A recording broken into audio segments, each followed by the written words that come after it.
The first blast of water erupted from the orca's blowhole, and a shimmering column of liquid danced high into the air, a majestic sight that left my neighbors watching in breathless awe. Little kids squealed in delight, and for a moment, I felt invincible. I had done it. My towering water cannon had turned from an idea into reality. But seconds later, I turned and caught sight of Mrs. Gable, her face a palette of fury and disbelief. This wasn't just an artistic statement. It was the start of a battle that would spill beyond my lawn and into the heart of Willow Creek Estates. "Why do you have a whale in your yard, Roger?" she shouted, her voice tinged with accusation. "This is an abomination." Her words fell like icy rain over my moment of triumph, but I stood firm, adrenaline coursing through my veins. "Evelyn, it's a kinetic sculpture." I shot back, my grin unwavering. "A water feature designed to bring joy and hydration to my lawn." The motorcycle of a city water department inspector roared down the street, a harbinger of the chaos to follow. I hadn't even gotten my first taste of splashy glory before they came crashing down like an unexpected tide. In the back of my mind, I knew the HOA and Mrs. Gable were already drafting their complaints, detailing every single drop of water that drifted outside my lawn's borders. I couldn't shake the feeling of inevitability creeping in, as surely as the water flowed from Willie the Orca. This incredible display, the very act of rebellion I'd conjured, would soon turn into a spectacle of red tape and fines. So, I tightened my grip on the hope that had driven me to this moment and braced for the storm ahead. The following days unfolded like a well-rehearsed drama, with rehearsals transpiring between my lawn and the living rooms of my increasingly skeptical neighbors. I could hear whispers of my audacity spiraling through the neighborhood. Children squealed at my scheduled eruptions, but the adults, their laughter was tinged with wariness. For every cheer, there was a note of menace on the horizon. Then came the wave of official complaints, a flood of mail that almost buried me in letters of indignation, claustrophobically encroaching upon my dreams of hydrating my lawn through the artistry of a whale. Unauthorized water feature. Clear violation of aesthetic coherence. Public nuisance. It was as if Mrs. Gable had taken her plight against my sprinklers and turned it into a crusade, armed with a notebook cataloging every second of Willie's watery performance. This was the moment where my audacious gamble could either be my salvation or the start of my downfall. And yet, in the most hectic of times, a flicker of inspiration struck deep within. What if I could turn this chaos to my advantage? What if I could somehow redesign the narrative about this orca sculpture? Moving quickly, I strategized my defense, my mind swirling with possibilities. Yet, the weight of Mrs. Gable's accusations and the force of the HOA's wrath loomed over me like storm clouds ready to unleash their deluge. Moments before the HOA meeting, I realized I was embarking on a narrative that was far more than I had ever bargained for. The time for creative problem-solving had come again. I could feel the swell of determination rising, an unyielding tide that promised to reshape not just my lawn, but the very identity of Willow Creek Estates. As I prepared for the impending battle, each breath seemed to summon a new resolve. I wasn't just defending my unique stand against bureaucracy and oppression. I was declaring war. Willie wouldn't just be a statue, he would become a symbol. In his presence, I would stand my ground, wielding a metaphorical harpoon against the endless march of conformity. The day of the HOA meeting dawned, and as I stepped into the conference room, my heart raced with anticipation. Would the orca be my triumph or my downfall? The door swung open, and I was met with a sea of faces, each one a reflection of a judgment made long before my name was spoken. The tide of community sentiment swelled, but this time it was time to steer the currents in my favor. "Ladies and gentlemen," I began, feeling as if my very words were the ebb and flow of personal defiance, "let me present to you my artistic revolution, the orca that waters my lawn." The murmurs intensified. Would it be laughter, or would it spark the insatiable wrath of those who had risen against a single audacious act of defiance? And thus, the battle of the orca had begun. "Ladies and gentlemen," I declared, my voice echoing through the packed meeting room, "let me present to you my artistic revolution, The orca that waters my lawn. Whispers rippled through the crowd, a mix of laughter and outrage. Mrs. Gable's disapproving glare bore down on me, sharp enough to cut through the electric tension that filled the room. Artistic revolution, she scoffed, crossing her arms tightly across her chest. Roger, you've turned your front yard into a circus. This isn't creativity, it's a violation of community standards. The clutter of gasps and murmurs seemed to lift as Gable's voice pierced through, and my heart raced as I tried to gauge the room. Asterisk, would they side with her, the queen of conformity? Asterisk, or could my orca turn the tide? Steeling myself, I pressed on. What could be more American than expressing oneself through art? I've created a whimsical fountain that brings joy to our children, a literal splash of innocence amid the beige monotony of Willow Creek. I gestured to my meticulously prepared PowerPoint, which displayed not just images of Willie the orca but pictures of laughing children in sunlit gardens, all thriving under a different shade of whimsy. Some faces flickered with intrigue, my neighbors lighting up just a fraction, these ordinary people who craved something extraordinary. But Mrs. Gable wasn't ready to concede. Lawn maintenance and artistic expression are not interchangeable, Roger, she fired back, her eyes narrowing. You are making a mockery of our community. And let's not forget the water wasted. Our estate is already facing drought conditions. I could barely keep my composure, rage bubbling beneath my skin. The reality was that none of the water Willie used could match the sheer volume the HOA sanctioned for watering. Asterisk, I had to get that point across. Asterisk. Evelyn, again, I remind you, my orca only runs 8 seconds at a time. On the hour. That's far less than the 20 minutes my old sprinklers consumed, all for a couple of stray droplets on your pristine sidewalk. My words drew nods from some sympathetic faces in the audience, fanning the flames of shared frustration. As the HOA board shuffled papers, I saw an opportunity. I propose a compromise. Let's form a water conservation committee. We could even monitor actual water usage for all community gardens, certainly within our rights to monitor compliance with watering schedules. Several heads nodded, but Mrs. Gable shot me a look laced with incredulity. A committee? A distraction from your real issue. Roger, you're trying to sweep the absurdity of this whale under the rug. Absurdity? Or innovation? I rebutted, desperation creeping in.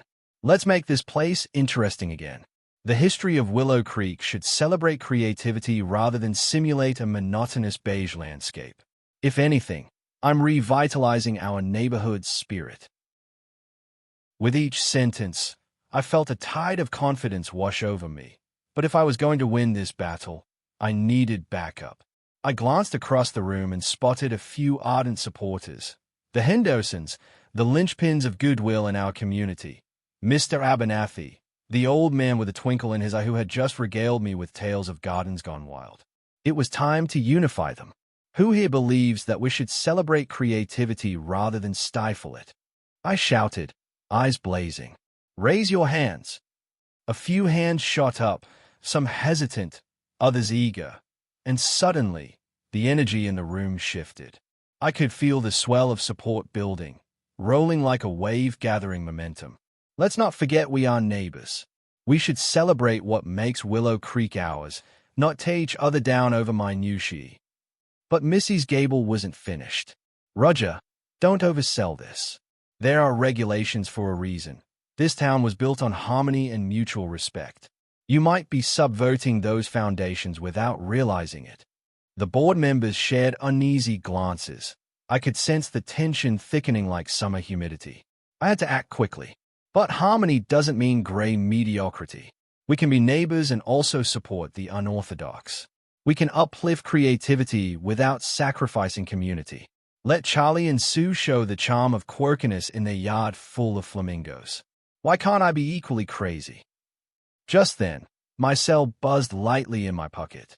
I slid it out discreetly. Asterisk, Mrs. Gable's name was on the screen. She had sent me a text. You better watch yourself or I'll make this my personal mission to get you removed. Asterisk. I swallowed hard, but my shoulders squared. Mrs. Gable, I appreciate your fierce love of the neighborhood codes, but let's not pretend that you alone hold the keys to our community."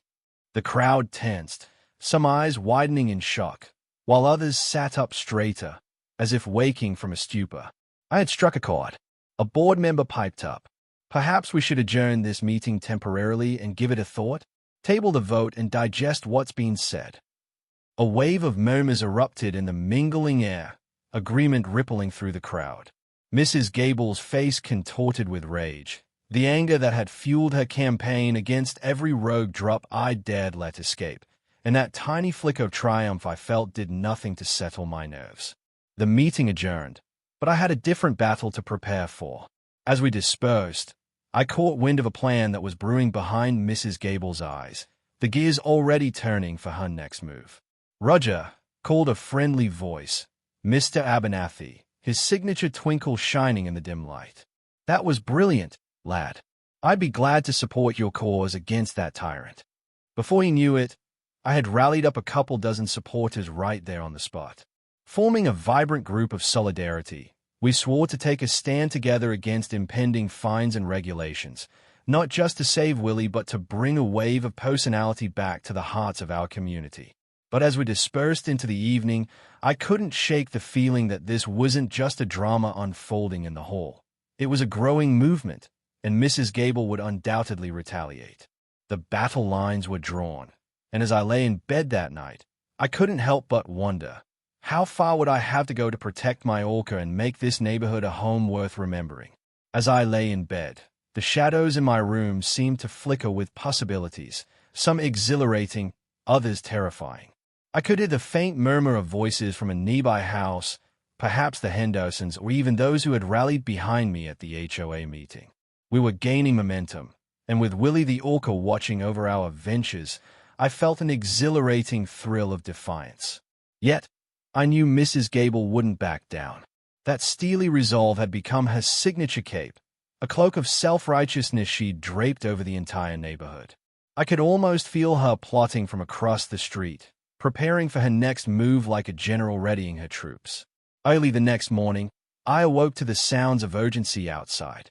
My heart raced as I flung open the window, peering out to catch a glimpse of my neighbors. A small, yet determined crowd had gathered, and they were pointing feverishly at something on the ground, a flash of color against the sprawling brown of our lawns. I pulled on my slippers and dashed out the door. My stomach knotted.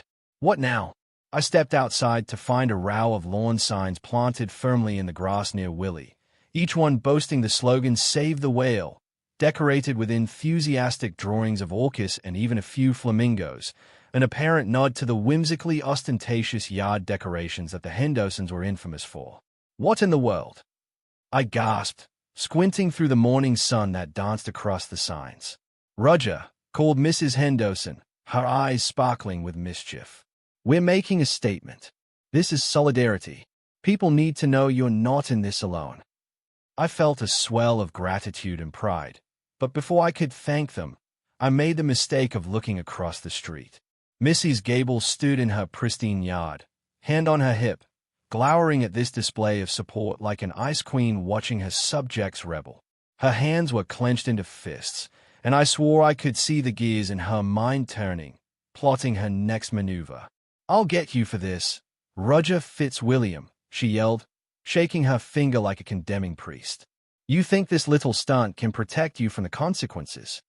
Actually, I shot back, trying to ignore the tremor of nervousness in my voice. "It's not just me. Willow Creek is standing up for creativity."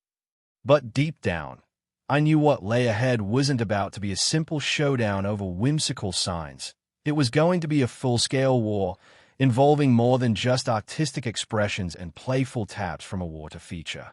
The day unfolded at a dizzying pace. I spent hours discussing strategies with my allies, creating more signs, planning spontaneous rallies, and even garnering the interest of a local news crew. The media attention seemed like a dream come true.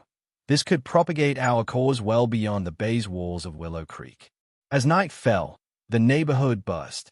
I had organized a small gathering at my home to discuss our plans and bolster spirits. Laughter and excitement filled my living room, blending with an undercurrent of anxiety. But as we poured coffee and rehearsed for our potential media appearances, an unexpected visitor knocked on my door. Miss Diaz, my lawyer. "Roger, can we talk?" she asked, her voice lowered as if afraid of being overheard. Her eyes darted sideways, scanning the gathering crowd outside as we stepped into the privacy of my den.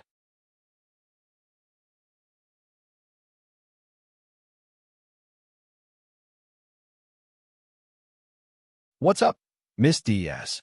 I'm on a roll here," I said, glancing out the window at my supportive neighbors, feeling buoyed by their enthusiasm. "Roll? More like a runaway train." She gave me a serious look. "You've stirred a hornet's nest. The HOA and Mrs. Gable are lethal when provoked. There's been talk, something brewing in their camp that you need to be wary of." "What do you mean?" I leaned in closer, tension ratcheting up as I prepared for the worst. "Reports indicate that Mrs. Gable is gathering documentation to file a lawsuit against you for harassment and public nuisance," she said, her tone grave. "You may think these signs bolster your case, but they are also making someone like her feel under attack. People don't take kindly to perceived hostility, and she's using every weapon at her disposal." A chill crept up my spine. "But we're just trying to have fun. It's creativity meeting conformity." "Exactly," Miss Diaz replied sharply. "But this is no longer just about aesthetics. It's about power. They are feeling threatened, and when cornered, they'll lash out." The realization dawned on me. A dark cloud hung over my own aspirations. I had sparked a fire that could ignite into chaos, not just for me but for everyone involved. And the stakes were rising higher than I had anticipated. "Okay, so what do we do?" I asked, desperation edging into my voice. "How do I protect Willie, my yard, and my neighbors from Mrs. Gable's wrath?" "First, you need to be strategic," she advised, her brow furrowed. "Tone down the hostility. Maybe consider a public event or a peaceful demonstration, something graceful, within the lines, that shows you're not just out for revenge but aiming for community engagement. This might shift perception away from divisiveness." Her suggestion was wise, but it felt like distilling the energy that had fueled our campaign. I would be taming the crowd, watering down the impulse that drove me to fight back against conformity head-on. Still, I could see the logic. I had to pivot. "You mean to suggest a community gathering? An event?" "Yes. Make it a celebration of creativity, of individuality. Rather than just a defense of the whale, let it be a communal act of artistic expression. Invite the neighborhood to showcase what makes Willow Creek unique. Turn her anger and this absurd fight into joy." It was brilliant, but would the crowd still be on board with this shift? "You think they'll want to step back from the battle?" Miss Diaz nodded. "Only if it feels like a festival, with an orca at the heart of it. Make it about all of you coming together, rather than flinging mud. It could make Mrs. Gable's hatred seem petty in comparison. You don't want to lose them or let anger take the lead." Taking a deep breath, I closed my eyes and envisioned the scene. Vibrant colors, laughter, creativity swirling through the air like the sprays of water shooting from Willie's blowhole. But beneath this festival vibe lay the uneasy knowledge of what awaited us if peace didn't prevail. "Let's make it happen," I said finally, determination flooding my veins. "Tomorrow, I'll gather everyone. We will create something spectacular together, an event that honors our shared creativity and whispers sweet defiance in Mrs. Gable's ear." With renewed resolve and the ghost of hope igniting my heart, I rejoined my neighbors outside, ideas swirling in my mind like water in a fountain. But lurking in the shadows was Mrs. Gable, too stubborn to give up. And as much as I wanted to cherish the idea of peace, I knew well enough that peace often came with its own price. Tomorrow might bring a different challenge, one I was not yet prepared for. I remembered her words. "You think this little stunt can protect you from the consequences." In that moment, I silently vowed not to let them down, fighting not just for Willie but for a future that shimmered brighter than any beige facade. The moment I woke up, I could feel the weight of the world pressing on my chest. Last night's gathering at my house had been electric, filled with laughter and camaraderie, but it came at a cost. Mrs. Gable wouldn't let this slide. She wouldn't just sit idly by while the townsfolk rallied behind my whimsical course. I flung open the curtains, and my stomach dropped as I spotted the unmistakable army of light blue in front of my lawn. Gable's army. There it was, an unfurling display of pristine signs, each engraved with words like neighborhood standards matter and creativity has limits. She must have rallied all her loyal followers. The screen door creaked as I stepped outside, resisting the urge to rip the signs from the ground. Instead, I drew a deep breath to quiet the storm brewing inside me. I had to play it smart. A part of me craved a showdown with Mrs. Gable, to confront her head-on and make my point clear. But that wasn't the right move. Not yet. The neighborhood whisper buzzed around me, a litany of disbelief and hope. What will Roger do now? Did you see the latest signs? How dare they? I spotted Mrs. Henderson, her face a mix of excitement and fear. Roger, she called. We're worried. She's posted those everywhere. She's mobilizing against you. I see that, I replied, my tone steadier than my nerves felt. But it's not over. We just need a plan. An event. Something that turns this whole mess on its head. A crowd began to gather. Faces peeked from behind hedges, eyes wide with interest. What do you mean? Someone shouted from the back. Maybe we can turn Mrs. Gable's disdain into something good, I proposed, adrenaline surging through me. Let's host a neighborhood celebration, an art fest that showcases our creativity, our individuality. We'll invite everyone to share what makes Willow Creek unique. Mrs. Henderson's eyes widened, and she clapped her hands together. That's brilliant. But will they all come? What about Mrs. Gable?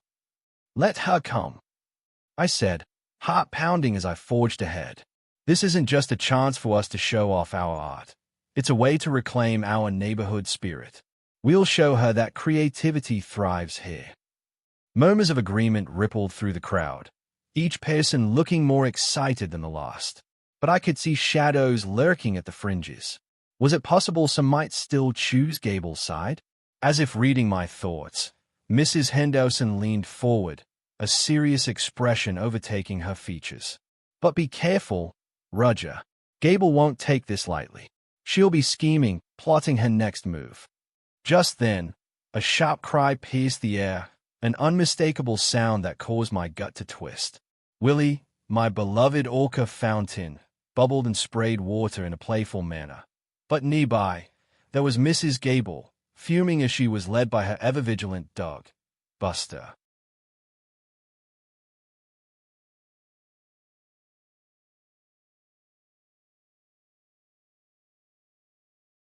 She halted in front of Willie, arms crossed and lips curled into a snarl. Roger Fitzwilliam, she shouted, her voice ringing like a bell of doom. I won't let you trivialize our neighborhood with your foolish antics. It's not just a fountain, it's a spectacle. The town was built on standards, and I will not stand for this. The tension snapped tight, a string pulled to its absolute limit. My neighbors began to whisper, unsure how this confrontation would unfold. Standards. I countered, stepping forward, adrenaline surging. Or conformity.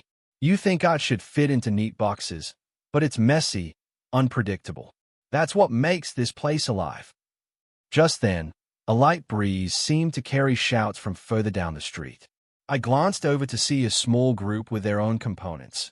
Twinkling fairy lights, colorful murals on sheets, and an enormous banner that read Willow Creek Creativity Fest. The sight invigorated me.